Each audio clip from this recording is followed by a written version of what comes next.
Well, good afternoon, and welcome to another edition of Guy in a Garage talking about a movie. So, yesterday, for those of you who followed on Facebook Live, we did a little video talking about the 1970 film Kelly's Heroes, starring Clint Eastwood, Telly Savalas, Don Rickles, Donald Sutherland, Carol O'Connor, and many others. Today, we're going to go a little bit deeper. For some reason, I'm on this military film kick. By the way, for disclosure, never served myself. But this was a movie I was introduced to by somebody who did serve. And probably sometime in the late 1980s or early 1990s, I was visiting my uncle, Tom O'Hare, out in LA, specifically in San Fernando Valley, Winnetka. And Tom was, he was the one who introduced me also to Victory at Sea and several other World War II related films. Tom served in the U.S. Navy, first enlisted, later went through officer candidate school and was an officer. And so he had a big appreciation for the United States military. So that said, of course, he had interest in some of the movies that went along with. This one being no exception. This is the 1963 film, The Great Escape. Now, before I go into the details, I'd like to go with what it says right here on the screen. And it says, "This is a true story. Although the characters are composites of real men and the time and place have been compressed, every detail of the escape is the way it really happened." And that's the key thing to take away from this, is this is based on a true story. And it does deviate in several areas, and we'll talk about that a little bit later on. Now, one of the things you're going to see at the very beginning of this film is it shows the prisoners arriving at this brand new camp that actually happened, but the timeline between the prisoners arriving and the escape that takes place as featured in this film is quite a bit off. Again, it is time compressed. So some things that I'd like to share. First of all, Tom introduced me to this movie. Loved visiting Uncle Tom and Aunt Mary. Tom not only had all these films on videotape, but he had the big 8 to 10 foot satellite dish on the roof. That was common in that, somewhat common in that area. Not everybody had them, but I mean, people had them. So he could get channels from all over North America. And came across this. The funny story was, we caught the East Coast feed. He's like, no, you've never seen it? Okay, we're gonna start it over. This is the day before DVRs. So he just went and found the West Coast feed. It's a long movie. So we only had to wait like 10 minutes before the movie started. And we started with this piece right here. Now, it's based upon the book written by Paul Brickhill. Paul Brickhill wrote the book in the late 50s. He was one of the people who was one of the actual prisoners in Stalag Luft 3. The setting of this, while they filmed it in the early 60s, they couldn't go film it where it was actually happened. So they went and did it where they could go, which was to what was then West Germany, in the Bavaria area near Munich. Now, this actually is set in the town of Zagan, Z-A-G-A-N, Poland, which was then part of Germany prior to the land being given back because, Germany lost and, reparations. So the actual escape takes place in March of 1944, and not as portrayed in the film as July. So I want to go with the some early parts of this film. Now we're gonna fast forward a little bit here and go to a scene where the prisoners are just arriving at Stalag Luft 3. Two Americans. Americans took part in the dig, but by the time they actually did the escape, they were all in a separate camp. So here, Captain Hiltz, played by Steve McQueen, is scoping out the layout. And he catches something.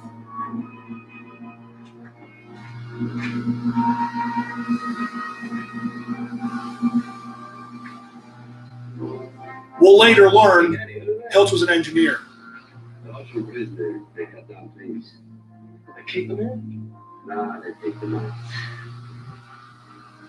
Bronson's character is a Polish aviator who went to the RAF after Poland was taken over. They're going to try to escape by joining a Russian work crew. So what we're seeing here is the prisoners are just arriving at camp, and they're already, as individuals, working out their plans.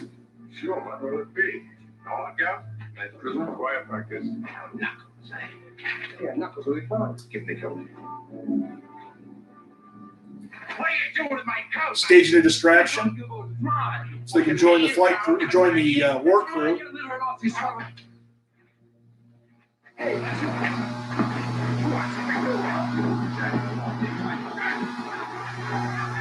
So anyhow, what you see is, at the early part of the film, the prisoners themselves are working as a group of individuals.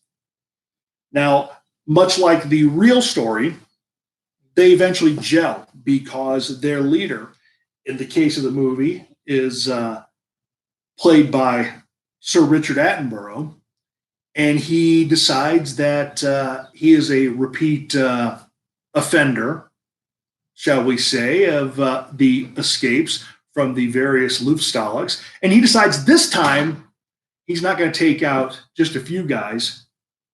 The plan, as written in the book, was take out 600.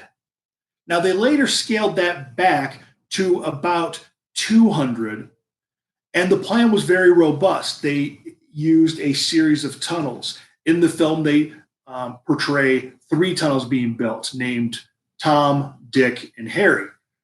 In the real story, there was actually a 4th. Now, some interesting trivia on this film that I'd like to share. Now, it is highly fictionalized. Let's not skirt around that. If they were to go into all the detail of what actually happened, the cast of characters would be just way too big.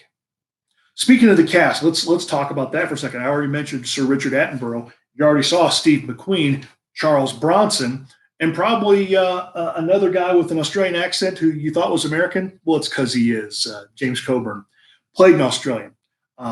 Many other character actors in this film, some better known for roles they played later on. One of the ones that you would see while watching this movie is David McCallum, probably best known from his role in the 1960s as Ilya Kuryakin from The Man from U.N.C.L.E., but TV audiences today would probably recognize him from NCIS, where he plays Dr. Donald Ducky Millard. So a much younger looking Ducky in this film. He was in an interesting position because at one point the studio, doing what studios do. And this is why I criticize the studios, like I criticize marketing people, because sometimes they want to insert things that don't fit the story. See, what they wanted to do is they're like, well, there's no women. So let's think about this for a second. This takes place during the Second World War in a prisoner of war camp.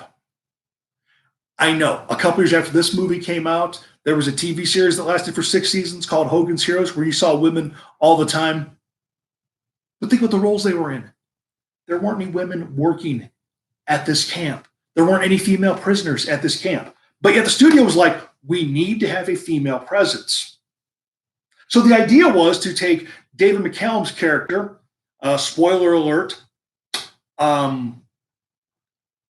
they were going to have him in the arms of a German woman with her shirt buttoned down. John Sturges, the director, rightly so, said, that doesn't fit. No, just stop. Just don't do this to us. That was an actual plan from the studio. 1963, just 18 years removed from the end of the war, and some genius had forgotten details like that. Well, several other fun facts about this movie. Donald Pleasance plays Blyth. Blyth is the forger in this film. Donald Pleasance, the actor, probably better known from some of his more dark roles, such as he was one of the many actors who played the head of Spectre from the James Bond movies. Totally spacing the name right now, but in this film, he's a good guy, mild-mannered, And James Garner, who plays one of the few Americans in the camp, his character, by the way, Henley is a scrounger. You'll see that portrayed. But Henley was an American volunteer who joined the RAF, so he was part of what they called back then an Eagle Squadron. He was an American volunteer, so he wasn't a British citizen, but he was basically a pilot who got like a mercenary type role. So anyhow, he's trying to figure out what Blyth is doing there, because it just didn't make sense for this character. Well, what's interesting to note is that Donald Pleasance himself was in the RAF, was shot down, and did spend time as a prisoner of war at Stalag Luft 1. Well, that's interesting. When he gets cast in the film, he approaches the director, John Sturges, and says, just a couple of thoughts here. And Sturges immediately says, with all due respect, keep your opinions to yourself. Politely turned him down. Wasn't rude about it. Politely turned him down. Well, another actor in the film, I'm not sure who it was, could have been John Layton. I'm not positive. John Layton in the era was a very well-known pop singer in the UK.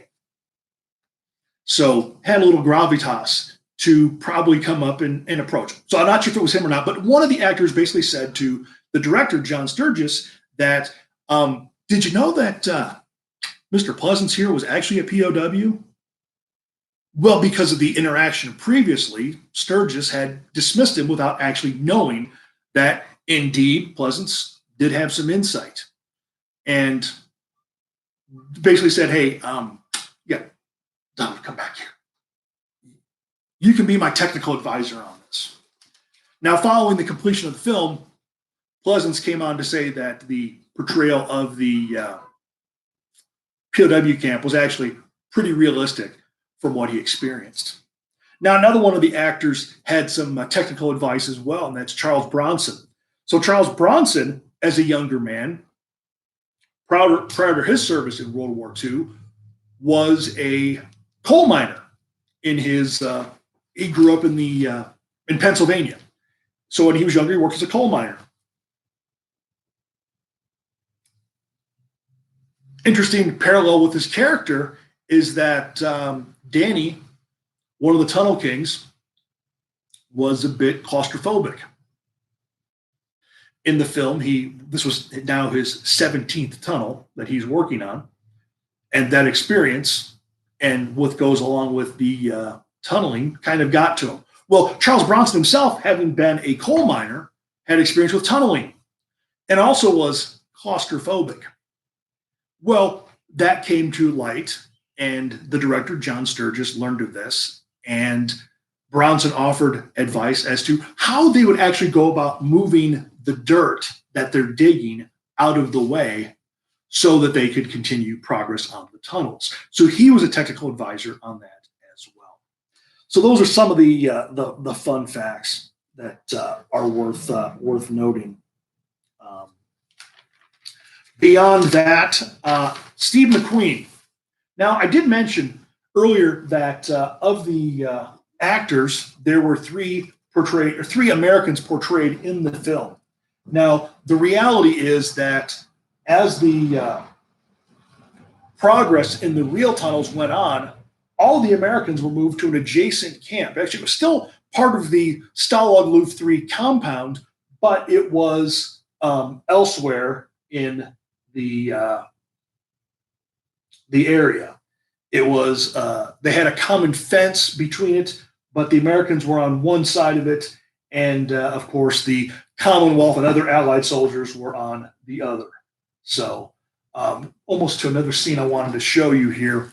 My wallet, my papers, my identity card. This not quite there yet. So this sets the tone for how one of the tunnels, Tom, was discovered.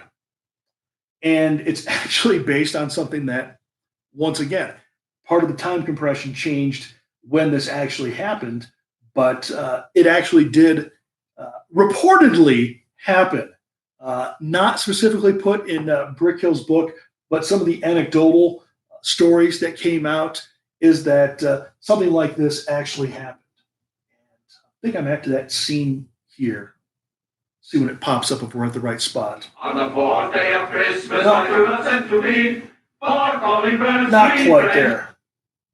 Anyhow, we'll get to this in a second, so as soon as I can see where we are in the progression of the film.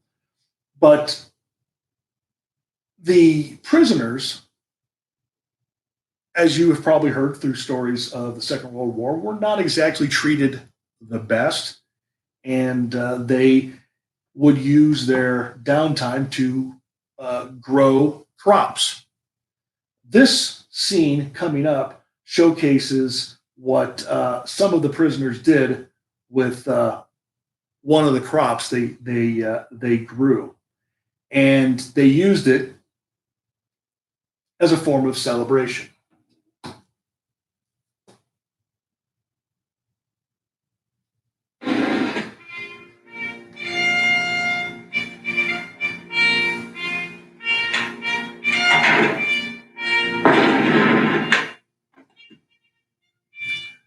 I'm pretty sure the explosion probably didn't happen.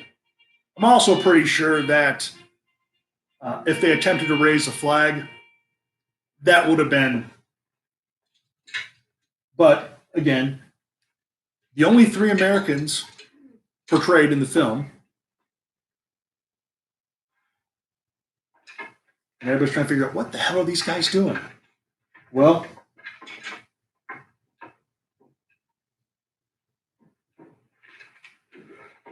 those in the U.S., you may have figured it out.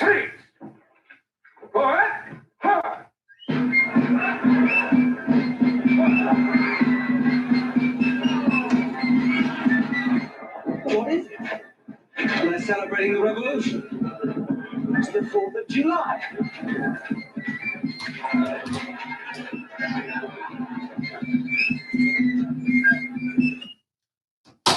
So the backstory on this is, if it happened, that some Commonwealth soldiers took some of the grain, what they were growing, and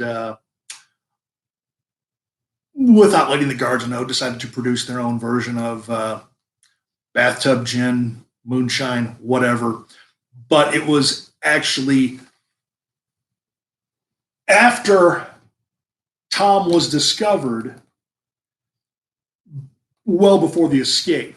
So that's the anecdotal story. Again, having not read Brickhill's book, only kind of gone through it, not sure that actually happened. What this sets up for the rest of the movie is it changes the timeline of the escape to being July of 1944, so after the Normandy invasion. Now, the reality it was late March. I want to say March 24th or 26th of 1944, so before the Normandy invasion. Now, other things to point out as the story goes on, it is a bit of a violent film.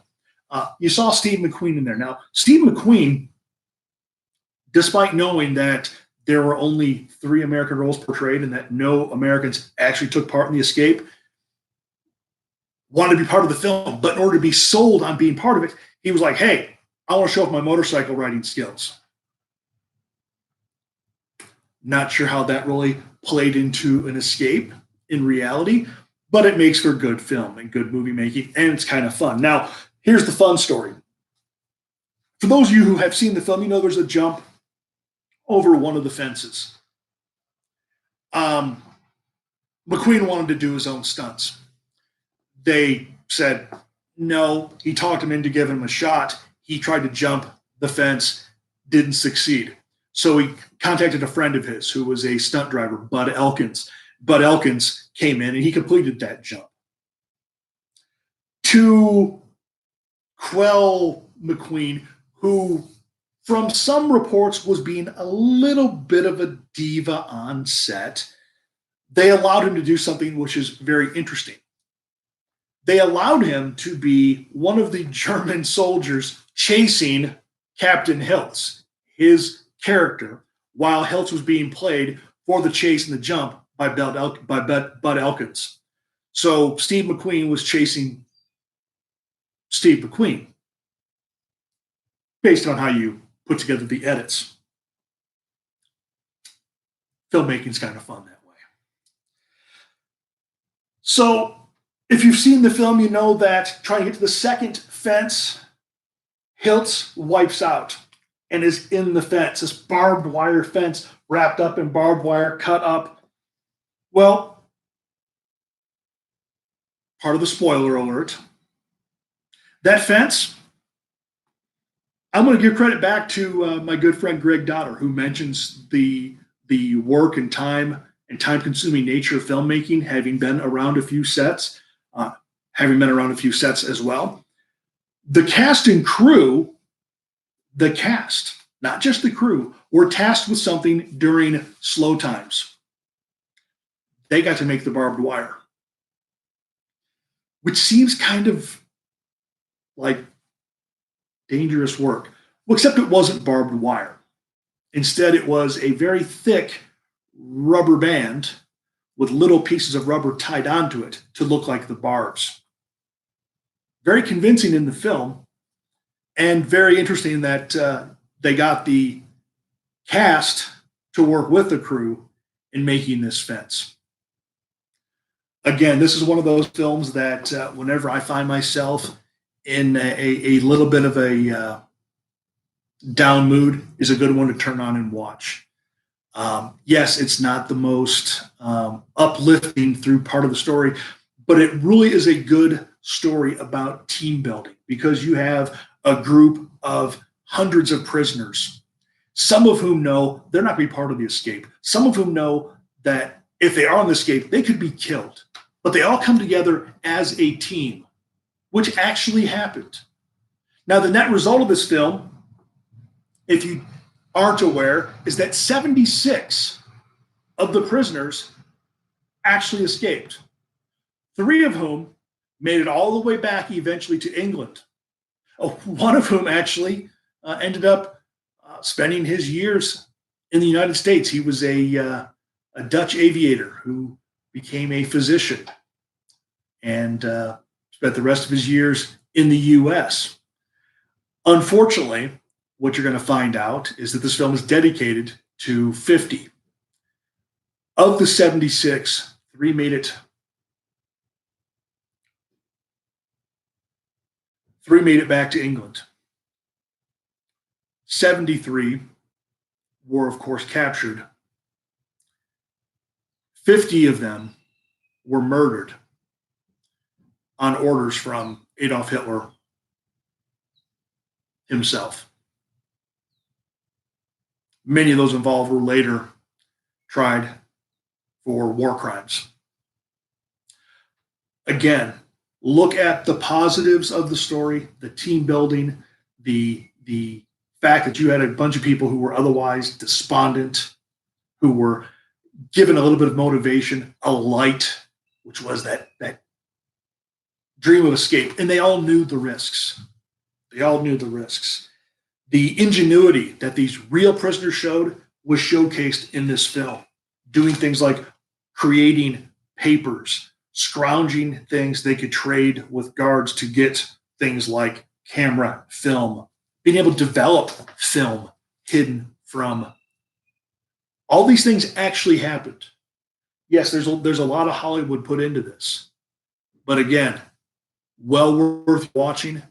And as a movie that came out 7 years before my life, I'm very thankful to my uncle for having introduced me to this film when he did. And Sturges does a great job. Also, what really helps make this film is the musical score. Elmer Bernstein created the score for this, did a lot of other films as well, and later in his life, coincidentally, worked in another military film. One whose tone was quite a bit different than The Great Escape, 1981's Stripes, starring Bill Murray and Harold Ramis, as well as John Candy, John Larroquette, and many others. We'll probably talk about that in a future episode. For now, stay safe for the rest of your time sheltering at home. I finally got a real mask as of yesterday.